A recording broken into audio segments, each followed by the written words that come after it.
Hello everyone, welcome to skill Vidya study और updates है UP शिक्षक भर्ती से रिलेटेड, जहां पर कम संख्या वाले स्कूल के पास स्कूल में जाएंगे बच्चे। लखनऊ से ये अपडेट्स है।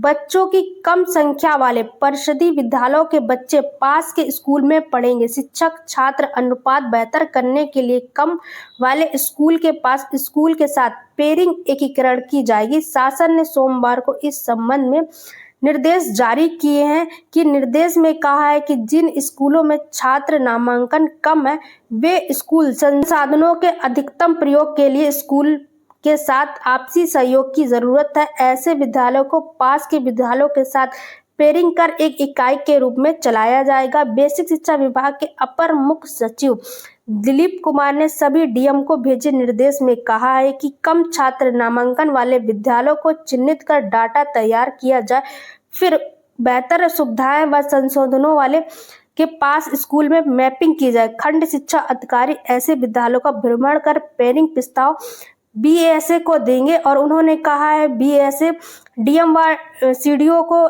इसे अवगत कराएंगे। वैसे सुझाव लेकर विद्यालयों में पेयरिंग की कर्मचारी कार्यवाही करेंगे। शिक्षकों को बीच कार्य व दायित्व का निर्धारण, विद्यालय के समय सारणी, कक्षा विद्यालय संचालन सुनिश्चित कराएंगे। साथ ही बीसीए कार्यकाल में इससे जुड़ी शिकायतें व इससे निस्तारण के लिए सेल भी बनाया जाएगा। और यहाँ पर कम संख्या वाले स्कूल में चलेगी बाल वाटिकाएं। दिलीप कुमार ने स्पष्ट कहा है कि पेयरिंग के बाद खाली स्कूल बंद नहीं होंगे। नई शिक्षा भर्ती से पूर्व पेयरिंग शिक्षा पर जोर दिया जाएगा। ऐसे में 3 से 6 साल के जो बच्चे हैं उनके लिए आंगनवाड़ी केंद्र बाल वाटिका घोषित की जाएगी। इसके लिए इन्होंने संशोधनों का अधिकतम प्रयोग की दृष्टि शेष विद्यालयों का प्रयोग बाल वाटिका के रूप में किया जाएगा। इसके लिए प्राथमिक विद्यालयों का भाग माना गया है। यहाँ पर एक नई एजुकेटर तैनात करते हुए बच्चों के लिए सुविधाएं उपलब्ध कराई जाएंगी। यहाँ पर दिलीप कुमार स्पष्ट कर दिया है कि जो पुराने स्कूल हैं उन प्राइमरी शिक्षक भर्ती पर यहाँ पर जोर भी दिया जाएगा और कहीं 50 से कम है, कहीं 50 से जो संख्या है वो छात्रों की कम है। शासन ने पेयरिंग के छात्र संख्या निर्धारित की। ऐसे में बीसीए अलग अलग आधार पर बना रहे। राजधानी लखनऊ बदायूं की बीसीए ने 50 से कम नामांकन वाले तो मथुरा में 20 से कम नामांकन वाले स्कूलों को पास के विद्यालयों को जानकारी मांगी है।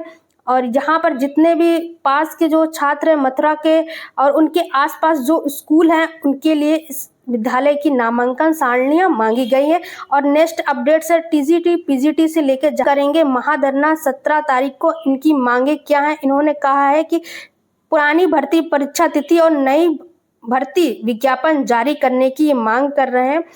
इनका कहना है कि टीजीटी परीक्षा के आयोजन की स्थिति स्पष्ट को लेकर प्रतियोगी छात्र ने सोमवार को उत्तर प्रदेश शिक्षा सेवा चयन आयोग पर धरना प्रदर्शन किया और ज्ञापन सौंपा।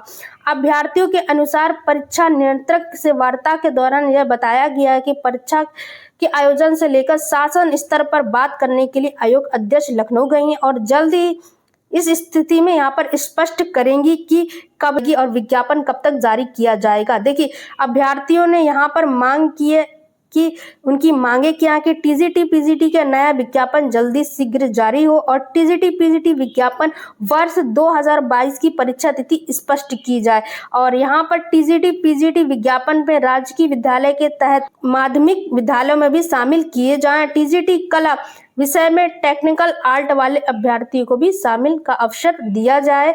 इस तरीके से यहाँ पर मांग की और बीएड अभ्यर्थियों के लिए परीक्षा शामिल होने के लिए अवसर प्रदान किए जाएं।